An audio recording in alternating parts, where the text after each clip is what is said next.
On June 24, 2023, a month-long fight between the Russian Ministry of Defense and Yevgeny Prigozhin, leader of the notorious private military company Wagner, escalated. Within a few hours, units of the Wagner group crossed the border into Russia and occupied the Russian city of Rostov-on-Don, approximately 600 kilometers south of Moscow. Not only this, but other parts of the group began marching towards Russia's capital city just to halt their advance on Prigozhin's order several hours later. Social media quickly became flooded with spectacular images that reminded of the events in 2014 during the annexion of Crimea or the Russian invasion of Ukraine in February 2022. On the internet, voices quickly emerged, labeling the events as an escalating civil war until the announcement of a supposed deal between Prigozhin, the Russian military leadership, and Putin was made. Military analysts and media outlets have reported extensively on the events, but what exactly led to the build-up and apparent escalation of the situation? In this video, we will try to look a little bit at the background of the event and what it tells us about the current state, not only in Russia, but on many other places on Earth.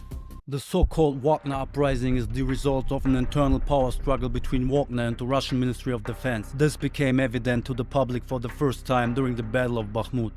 Back then, Prigozhin repeatedly criticized what he perceived as the incompetent approach of the Russian military leadership.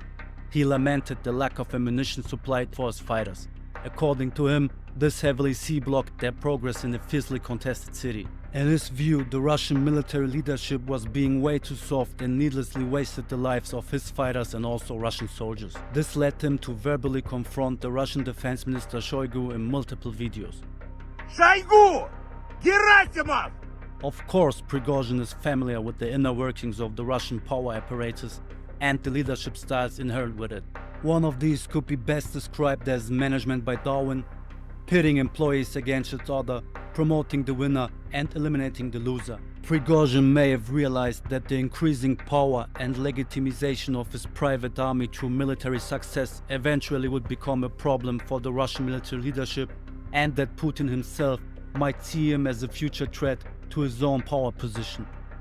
As early as June 5, 2023, there were reports of escalating tensions between Wagner and the Russian military, culminating in the alleged arrest of a Russian officer by Wagner forces. This arrest was justified in a telegram post by the Wagner group, claiming that the officer had ordered an attack on Wagner soldiers, during which a Ural truck was damaged when it was fired upon by Russian soldiers. Prigozhin is also aware of the fate of GV and Motorola, two well-known Russian separatist leaders.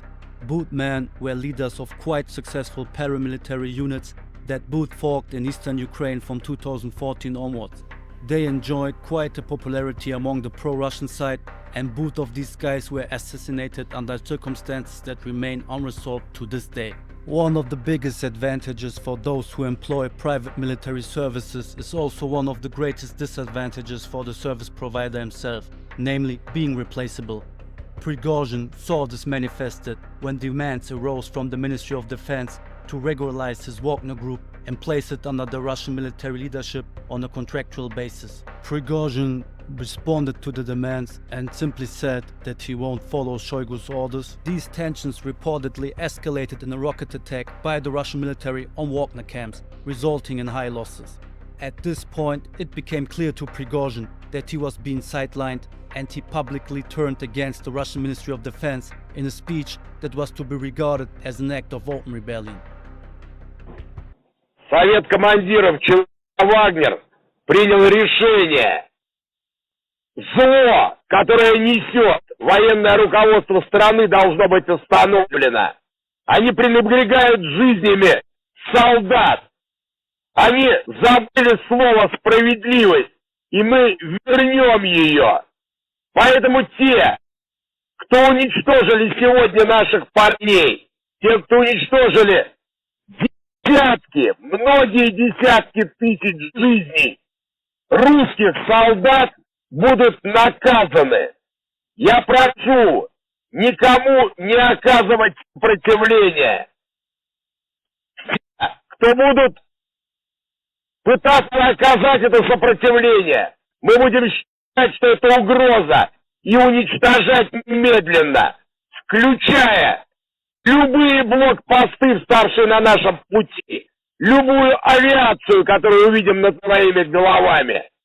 Я прошу всех сохранять спокойствие, не поддаваться на провокации, оставаться в своих домах. Желательно по маршруту нашего следования не выходить на улицу. После того, как мы закончим начатое, мы вернемся на фронт для защиты нашей Родины. Президентская власть, правительство, МВД, Росгвардия и другие структуры будут работать дальше в привычном порядке.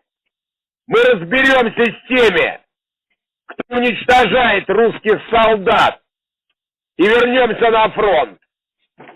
Справедливость в войсках будет восстановлена, а после этого справедливость для всей России. Prigozhin's speech led the Russian authorities to issue an arrest warrant against him. Units of the Russian military were also deployed to Moscow to secure the city. Meanwhile, in the morning of June 24th, Prigozhin and his Wagner fighters began the takeover of the strategic important city of Rostov. Rostov serves as a major logistic hub for Russia's war in Ukraine. Within a few hours, Wagner fighters easily gained control of the city without significant resistance. They surrounded the headquarters of the Sota military district and gained access to it. Находимся в штабе, 7 часов 30 минут утра, под контролем военные объекты Ростова, в том числе аэродром. On social media, a series of pictures and videos recorded by witnesses were shared, showing a strong presence of heavily armed Wagner forces in and around the city. The shared images strongly resembled those of the so-called Little Green Man who appeared during Russia's annexion of Crimea in 2014. Putin strongly condemned Prigozhin's actions in a speech and announced countermeasures. Chechen leader Kadyrov expressed his loyalty to Putin and ordered the relocation of Chechen fighters from Ukraine to Rostov. In response, Wagner forces began mining the E58 highway and started to set up roadblocks with vehicles to block any attempts to advance into the city. While this event unfolded, Wagner units already kept advancing north on the M4 highway towards Moscow to execute Prigozhin's plan of overthrowing the Russian military leadership. To slow down the Wagner columns, a series of roadblocks were established. Most of these roadblocks were makeshift roadblocks using only vehicles. The main plan of the Russian military was to stop the Wagner columns by using combat helicopters. The idea was to neutralize Wagner's equipment and combat capabilities through targeted airstrikes, and a number of combat helicopters were dispatched to attack Wagner elements along the highway. The main effort of the Russian Air Force was documented in the city of Voronezh, about 520 kilometers south of Moscow. Videos appeared to confirm airstrikes carried out by Ka-52 helicopters, to which Wagner fighters responded with anti-aircraft fire in the form of missiles.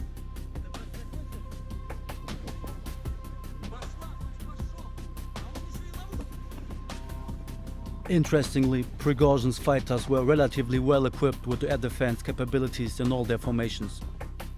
In Rostov, video footage showed the group of Wagner fighters with at least 3 Igla manpads, and in the Voronezh region, video footage confirmed the presence of significant air defense in the form of Pantsir and Strela surface-to-air missile systems. This fact led to the downing of at least one Russian Ka-52 helicopter in Komiturn, southeast of Voronezh. A video also circulated allegedly showing the downing of a Russian aircraft of the Il-18 or Il-22 type. Reports suggest that up to 8 Russian aircraft were shot down in total. During this, a fire broke out at an oil depot in Voronezh, but the cause cannot be determined solely based on the video material we saw. Eventually, the Russian Air Force was unable to stop the advance of the Wagner group, and the fighters continued to push towards Moscow until at least Krasnitsky in Lipetsk Oblast, about 330 kilometers south of Moscow. In the meantime, Chechen forces had reached the outskirts of Rostov from 2 sides, and all signs pointed towards escalation. The rapid advance towards Moscow came to a sudden halt when reports of a deal made between Prigozhin, the Russian Ministry of Defense, and Putin surfaced.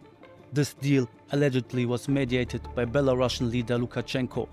The details of the deal remain unclear at this point, but it is speculated that Prigozhin was guaranteed impunity, at least for now.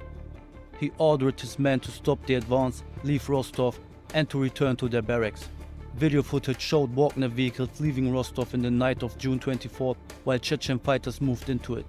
Prigozhin himself was also seen leaving the city in a black van, reportedly on the way to Belarus. His current whereabouts is actually unknown, also the exact contents of the alleged deal. One of the big questions from a military point of view now is how the Wagner group could pull off such an openly announced move apparently so easily. How exactly could a relatively small force of only 25,000 men challenge one of the biggest military machines in the world? The first answer lies within Russia's lack of defense deep in their rear.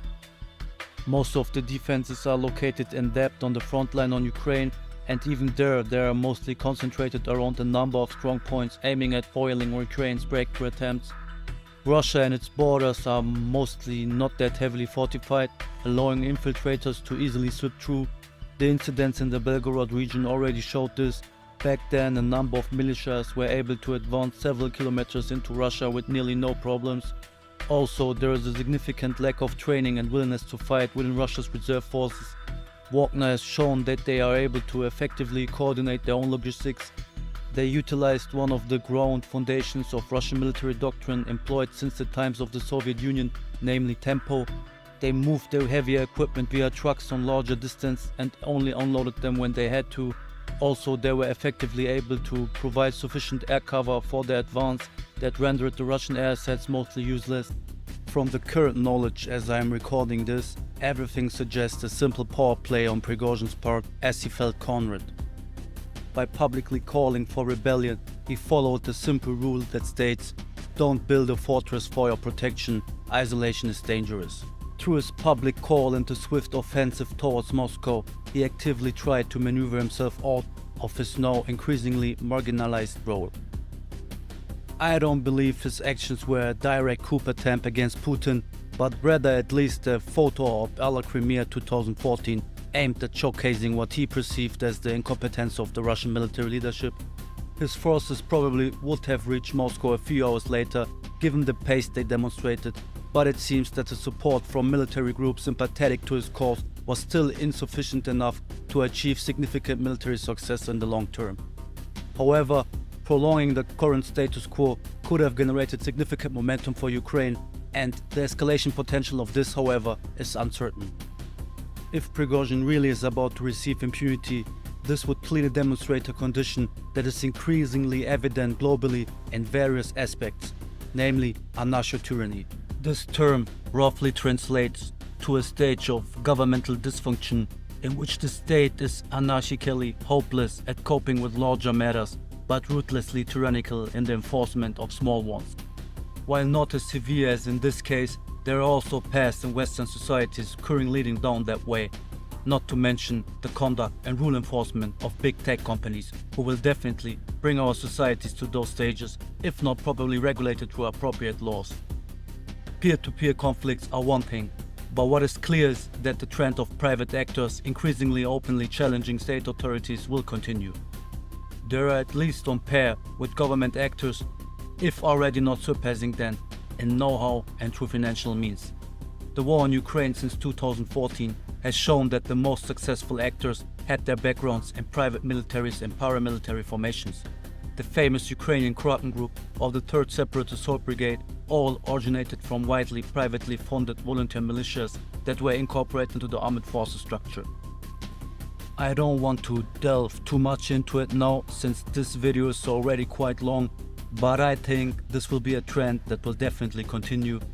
Government institutions are becoming more and more obsolete with each passing day and fail to offer attractiveness to combat this.